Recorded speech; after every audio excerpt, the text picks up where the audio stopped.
Muito bem, normalmente como eu faço Burn Dodge Tool? Esse processo normalmente é feito depois que você faz o tratamento de pele, tá? Então, normalmente, numa ordem de edição, eu faço ajuste básico no Camera Raw, jogo a foto aqui para dentro do Photoshop, faço uma edição de pele, faço a alta frequência, os ajustes necessários e, posteriormente, eu vou fazer esses ajustes de Burn Dodge Tool antes de finalização. Então, é o seguinte, existem duas formas que você pode fazer isso. Tanto pelas duas ferramentas, quanto utilizando ajustes de curvas, e nesses ajustes de curvas você tem mais liberdade, que eu vou mostrar os dois. A primeira parte aqui eu vou mostrar utilizando os ajustes de curvas, e esse aqui eu vou utilizar como apoio, tá? Porque ele é mais dramático, um pouco mais crítico. Então aqui eu vou criar duas camadas, duas camadas de curvas. Como que eu fiz isso? Cliquei aqui embaixo, nesse íconezinho, curvas, e depois Ctrl J para criar outra, para duplicar ela. Então eu vou ter aqui a luz, vou nomear assim, luz, sombra. Clicando aqui nesse branco aqui, eu vou apertar Ctrl I e nesse aqui Ctrl I para inverter. Vou clicar nessa de baixo, aqui na sombra, vou arrastar assim para baixo. Ah, mas não mudou nada, por quê? Porque aqui eu fiz uma máscara inversa. Se eu apertar Ctrl I, você vai ver que ficou mais escuro, tá vendo? Você pode fazer o Ctrl I depois, vou deixar mais ou menos assim, tá ótimo. E Ctrl I para ficar invisível. Então aqui eu vou pegar o meu pincel, cor branca, opacidade aqui mais baixa, uns 20%, botão direito, zero hardness aqui, pode ser um pincel redondinho, simplesinho, tá? E eu vou fazer aqui um processo de pintura, onde em áreas que eu quero realçar, vou até aumentar aqui, eu vou colocar aqui uns 40%, porque a gente tem a liberdade de ajustar isso aí tudo. Vou passar aqui em áreas que eu quero realçar as sombras, coloquei, tava 4%, ó. Por exemplo, se eu passo aqui numa área clara, na testa dela, olha lá, eu tô escurecendo ali, ó. É sutil? É, mas dá uma diferença. Então, se você com muito cuidado passar nas regiões, por exemplo, nas sombras aqui, ó, acima dos olhos, nos cílios, um pouco na boca para deixar a boca mais escura, aqui criando uma sombra para o cabelo. Se você passar do ponto, você pega aqui o pincel, troca a cor, aperta X no seu teclado, que a cor troca automaticamente, e você pinta de novo por cima. Então, vou passar aqui nas sombras do pescoço, na sombra do cabelo, vou passar aqui nas curvas do cabelo. E a hora que a gente jogar os brilhos, aí a combinação dos dois vai gerar efeitos muito bonitos. Então, por exemplo, vou passar aqui, ó, na sombra do braço, aqui também. Até nessa parte mais clara aqui do braço eu vou passar, porque ele tá claro demais. Vou passar aqui, e até aqui nas bordas aqui da imagem. Nas bordas da imagem toda. Aí qual que é a vantagem? O interessante de você fazer dessa forma. Você pode clicar aqui duas vezes e editar a intensidade disso. Então você pode fazer mais intenso para você visualizar melhor onde você está fazendo. Passar o preto aqui para suavizar. Ó. E aí depois a gente clica aqui de novo e volta, restaura um pouquinho. Então aqui eu fiz as sombras, né? Agora eu vou fazer as luzes.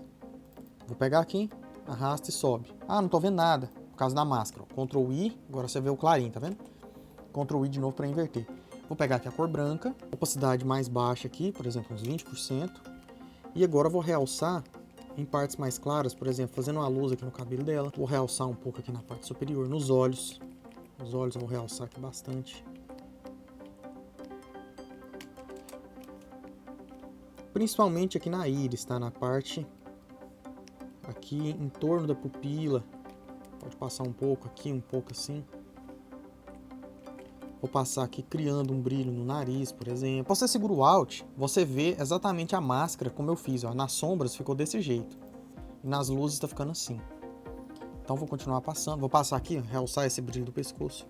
No cabelo eu quero bastante. Principalmente quando o cabelo é mais claro.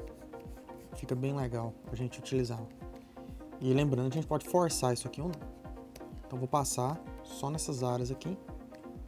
Aqui na corrente.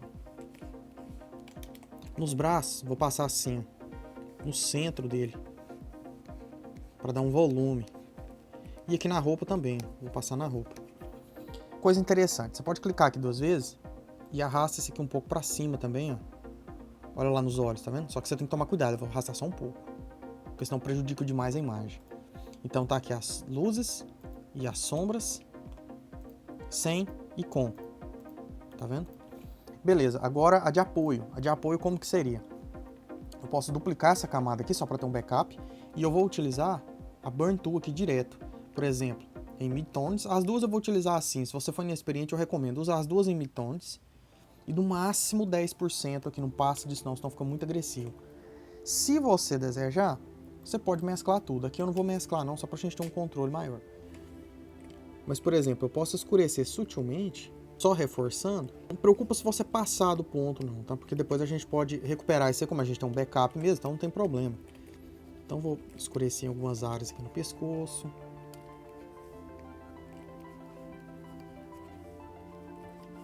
Vou escurecer aqui no braço. No fundo também aqui, ó, nessas partes das luzes do fundo, para dar um contraste mais legal. E agora eu vou fazer a mesma coisa com as luzes. Passar principalmente no cabelo dela aqui. Esse aqui ele é bem mais agressivo, tá? Mas ele dá um resultado diferente do que só fazendo com as curvas. Vou colocar aqui em Shadow só para clarear a roupa dela.